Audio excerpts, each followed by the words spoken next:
तुम्हारी माँ और बाबूजी को नहीं बता सकते थे तो क्या हुआ, मुझे ही बता देते।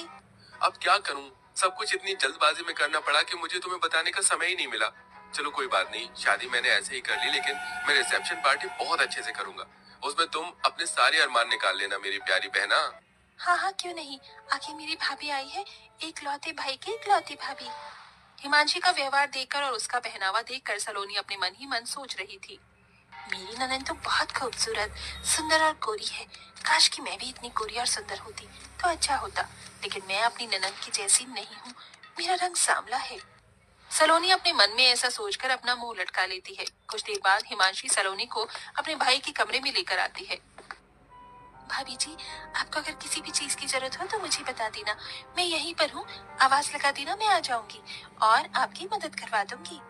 अभी तो मुझे किसी भी चीज की जरूरत नहीं है ननन जी, लेकिन अगर किसी चीज की जरूरत होगी तो मैं आपको तुरंत बुला लूंगी। आप चिंता मत करो, आपके अलावा इस घर में मेरा है भी कौन जो मुझे समझ सके। एक भाभी के लिए एक ननन बहुत मायने रखती है। आप तो इस चीज को समझती हो ना।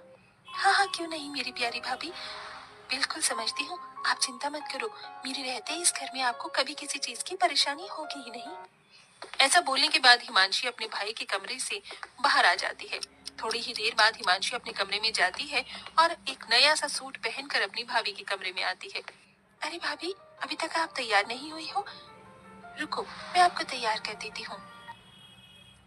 हिमांशी अपनी भाभी सलोनी को तैयार करने लगती है। तभी सलोनी देखती है कि हिमांशी ने बहुत सुंदर और प्यारा सूट पहना होता है।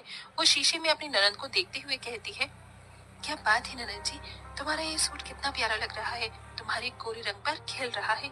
मेरा रंग काला है ना, तो मेरे ऊपर ऐसे कपड़े अच्छे नहीं लगते। मैंने कई बार ऐसे कपड़े देखे हैं, लेकिन मेरा रंग और बेकार लगने लगता है।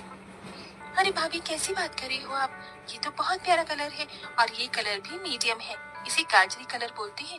आपको पता है ये कलर हर एक औरत के ऊपर जचता है, फिर चाहे वो काली हो या गोरी हो। आपको यकीन नहीं है तो रुको, मैं आपको ये सूट देती हूँ, फिर आप इसे पहनकर देखना, आपके ऊपर बहुत अच्छा लगेगा।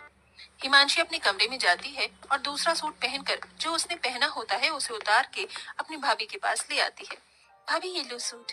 अरे ननन जी, आपको ये सूट मुझे देने की क्या जरूरत थी, रहने दीजिए। अरे क्या हुआ भाभी, आप मेरी भाभी हो, मैं इतना नहीं कर सकती। चलो इसे पहनकर दिखाओ। हिमांशी के ऐसा कहने के बाद सलोनी हिमांशी की बात मान लेती है और सूट पहनकर अपनी ननन को दिखाती है।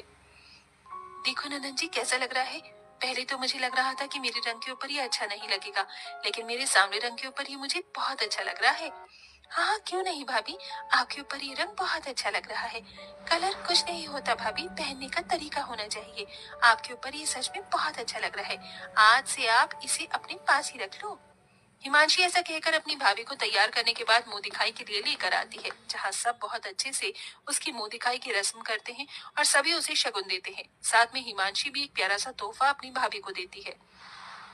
भाभी, मैं आपके लिए ये इतना प्यारा सा तोहफा लेकर आई हूँ, इसे हमेशा अपने पास ही रखना। आप तो बहुत अच्छी हो ननन जी, आपका बहुत बहुत शुक्रिया। इस तरह हिमांशी अपनी नई भाभी के आने पर बहुत खुश होती है, लेकिन सलोनी बहुत ही चालाक होती है। उसे जो भी चीज हिमांशी की अच्छी लगती है वो उससे लेने के चक्कर में उसके सामने ऐसा दिखावा करती है जैसे उसके रंग की वजह से उसके ऊपर कुछ भी अच्छा लगता ही नहीं। एक दिन सलोनी अपनी ननद के कमरे में आती है तो वो ननद के ड्रेसिंग टेबल पर बहुत महंगा महंगा मेकअप का सामान देखती है। कितना महंगा महंगा मेकअप का सामान है, मुझे तो बड़ी हैरानी हो रही है। ऐसा सामान तो मैंने कभी देखा ही नहीं जिंदगी में। अरे भाभी, आप यहाँ, कुछ काम था क्या आपको। नहीं, कुछ काम नहीं था, मैं तो बस ऐसे ही आई थी। वैसे ननन जी, आपके कमरे में ड्रेसिंग टेबल पर ये इतना महंगा महंगा मेकअप का सामान। वैसे तो मैं भी सोचा करती थी कि मैं मेकअप करूंगी, लेकिन मेरा रंग सांवला है, इसलिए मेरे रंग पर पता नहीं मेकअप खिलेगा या नहीं। अरे भाभी, आप भी ना कैसी बातें करती हो और सोचती हो। ऐसा कुछ नहीं होता, मेकअप हर चेहरे पर अच्छा लगता है। देखो, मैं आपको करके दिखाती हूँ। हिमांशी अपनी भाभी सलोनी के चेहरे पर थोड़ा सा मेकअप करती है तो सलोनी को अच्छा लगता है। तभी सलोनी कहने लगती है, ननन जी, बहुत बढ़िया मेकअप है आपके पास, काश कि मेरे पास भी होता। होने की क्या बात है भाभी जी, ये है ना, आप इसे रख लो, मैं अपने लिए और मंगा लूंगी। आपके पास रहे या मेरे पास रहे, कौन सी बड़ी बात है। सलोनी ये सुनते ही खुश हो जाती है। मेरी ननन बहुत अच्छी है, आप सच में बहुत अच्छी हो ननन जी। भगवान ऐसी ननन हर किसी भाभी को दे। ऐसा कहने के बाद सलोनी अपने कमरे में सारा मेकअप का सामान उठाकर ले आती है और उसे अपनी ड्रेसिंग टेबल पर लगाने लगती है। ननद के सारे सामान पर मेरा ही अधिकार है, मैं उनके पास कुछ नहीं छोड़ूंगी, सब ले लूंगी।